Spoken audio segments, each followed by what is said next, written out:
It all goes away at some point, man. And so I think Manson's like a little bit on the down slope, but just like, I saw him, man, I want to say it was 99 maybe 90, not even 99, I think it was like 97. It was 97, Antichrist Superstar Tour, it was 97, I think. So because I got an extra ticket, I go, let's go. I'll go, fuck it. And I mean, in my head, I'm like, this is going to be all, people like sacrificing chickens in the front row. And I'm like, but I'll go for the spectacle of it, whatever. And man, for a second, the stained glass lit up behind him, and he walked down. He had all the straps coming off his like a straight jacket almost. And he opened up with Angel with the scabbed wings, dude. And I stood there. 45-minute concert, a really short show. And when it was over, when the buddy I was with me goes, "What'd you think?" I was like, "I don't know. I'm gonna think about it." And I woke up the next day and I went and bought Antichrist Superstar and Smells Like Children and Portrait. And I was just like, I just dig the vibe, dude. Whatever it was, I don't know. It took me a day to think about it, and I was like, I just love everything he does. And then when I saw him at the Spectrum in Philly, his entrance when he came out on a cross made of TVs, I mean, that was just fun. I'm like, dude, this guy's just awesome. I love listening to him talk because he's a fucking character. But he knows he is. That's why I love it. People take him so seriously. The thing I like about him, he's intelligent. Extraordinarily intelligent. You can sit there and have a conversation about anything with him, and he's going to know what he's talking about. Oh yeah, I met someone that worked with him, like one of these guys on this tour. I think they worked with him before. And said just like they're like sitting on the bus and like watching like Family Guy, like anybody, and they'll come back to him like, oh Brian, like there's Christian people outside protesting, and just like as casually he goes like, oh, this would be funny. He goes, oh, I'll go out there and I'll give me like a Bible or so. I'll go out there and like rip it up, like just like it's like oh, let me go give them what they want to yell about me. So look, I'm evil. Like, and I think it's like. I really think he takes it that tongue-in-cheek, and it's like, whatever, who cares? You ever watch him on Bill Maher, like Politically Correct, dude? I mean, great. Great. That was a great series. That was fucking great. And he did, the only thing he ever did that where he looked kind of funny, Manson, was a David Letterman interview. One of them was great, and then one of them went nowhere. It was a really awkward interview, and I remember David Letterman made me laugh because he goes, now your parents are really supportive of you, right? They come to all your shows, and he goes, yeah, my dad comes to a lot. He goes, what's your dad's name? And he goes, Hugh. And Letterman goes, Hugh. And he starts laughing. He goes, David Letterman laugh. And Manson goes, how do you think I feel? He goes, it's my middle name. And he goes, really? Marilyn Hugh Manson. Rather made me laugh. I'm like, it's fucking really funny. Marilyn Hugh Manson. Nice.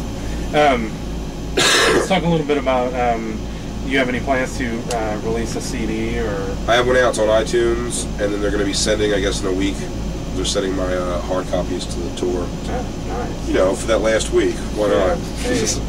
My t-shirts are selling like hot cakes that are shit covered. Nice. But I have an album called An American Storyteller. It's available on iTunes, Comedy Central Records, and that was fun to do because they let me like name the tracks. And I called it An American Storyteller, and I made all the titles of the tracks sound like Gordon Lightfoot songs. They're all like folky sounding, and then they're just like these like filthy stories, like a hand job. I would joke about getting like a hand job from a lesbian in Alaska, but the track's just called Oh Alaska. Nice. And how did that whole thing come about? Did they approach you to do that? Yeah. I did my special, and then they came to me and offered me a deal to do an iTunes release, digital download release. It's low risk for them. Like they're not printing copies and taking a hit on like selling the stores and stuff. So, and if I hit like X amount of numbers, they'll make it a hard copy ultimately. So again, it's all part of what I'm hoping for. With the tour, even just to get people, just get the word out there. You know what I mean? That's all it is. This business is all about like. I'm confident in my art enough that like I can go headline anywhere and hang with the best of them. I think, like I like to think that I could. It's just a matter of like just putting asses in seats, man. At the end of the day, the music business, as you guys probably know, is the ticket sales business, and the comedy business is the bar business. People buying 2 drinks. How many people are buying 2 drinks? 500 or 100? If it's 100, it might not be worth bringing you here. That's it. That's what it comes down to. The bar business. We're a fucking jukebox in the back of a bar. It's what's going to make people come in. They don't care. It's going to be me or karaoke, unfortunately. So you got to make your own, like, you got to put your own dignity and own pride in it because no one cares.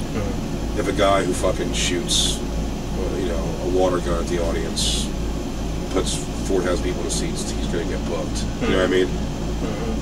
Yeah, it's music business is very similar to a degree. No one cares. I mean, like, you know, if the guy who sucks is the guy who's selling all the tickets, he's gonna get booked every time over a band who's like super talented. You know, like. But just aren't pulling in as many people. I mean, you know, Joe Satriani's not gonna sell out to fucking Madison Square Garden, but you know, fucking Nickelback will. Like, 8 times over. Yeah. You know what I mean? Definitely. So, any plans for after the Mayhem tour? Have you got that far yet? Yeah, I'm working on it. What I'm just trying to do is like, because I think it'd be a good idea to keep it going. I'm just trying to find the comedy club. Even if it's not, you know, I'd like to do like the improvs because of the A clubs, you know, the main clubs, and they would book me in a given situation. But we're doing these small cities with this thing, and Mayhem's going to be a little bit bigger. But I'm just trying to hit all the, like, I heard the Looney Bin, the one here in town. So it's like I'm just going to, I'm having my management just call the places where I'm at and just, you know, if I could sell out like a B club, I don't give a shit as long as if they pay me the right money and I can guarantee them a few sellouts. You know, I do 5 shows and 3 of them sell out. So I'm fine with that. At the end of the day, I'm very boyish in my approach. Cause I started doing comedy when I was 19, and it was never about, because I quit everything else and didn't really make any money for so long. It was never about money. Like, I need money now to sustain because I have a wife and a kid, and I do it like well enough that it's like I'm not struggling in life per se, but at the same time, like, it's hard to put a number on something that I would willingly do for free. If it didn't cost me any money, like in my heart, if they go, would you come perform the Looney Bin for free, but we'll pay your flight, hotel, and food, like, my heart goes, yeah, absolutely. But you have to, like, you know, it's like, wow, no, like, I need X amount of dollars or I can't come out. I'm like, no, I think they'll do it. I think the response will be good with radio support and everything, and I've done like interviews with you guys and some other people, and I think the word's spreading, man. I think people are starting to give a shit. Get a decent response on Facebook. It's hard because at the end of the day, it's like, you know, just like an open, like, you know, if I was emceeing a Dave Attell tour, by the time it's all said and done, everyone's still talking about Dave Attell.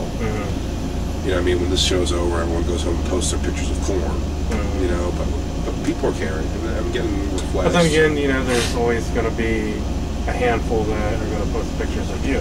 Sure, no, absolutely. That's what I'm saying. Like, and Mayhem Fest, as I said, is going to be a much more difficult situation, being that it's fucking amphitheaters outside all day long. I'm still going on stage, I think, 3 times. Still going on stage about 3 times, but it's going to be different. It's not going to be like, you'll see tonight here. It's like, this is condensed scores. I can really work the room here, where I can't work a parking lot per se. But they want to do some other things too, like do some like roving reporting on the fly, interviewing the band stuff. So my comedy will show in that. But I mean, like, you know, hopefully as a fourth, 2,000 seaters. If 500 people give a shit when they walk out, it's fine with me. I think I'm getting better numbers than that. I think everyone that's seen these shows, a large majority would come like see me get new comedy. You know, because I don't write new jokes apparently, according to Facebook, and they want to see those jokes again. On the subject of Facebook, do you have some websites you want to plug? I do. I have BigJayOakerson.com, which is being worked on, so I don't even know how good that is right now. Facebook, Jay Oakerson, for some reason. Not Big Jay Oakerson comes through, but Jay Oakerson. MySpace, Big Jay Oakerson. Twitter, at Big Jay Oakerson. And album is American Storyteller on iTunes, Comedy Central Records. And Z-Rock Season 1 and 2 are on DVD. And my half-hour special's on in T-minus 1 hour. Nice, nice.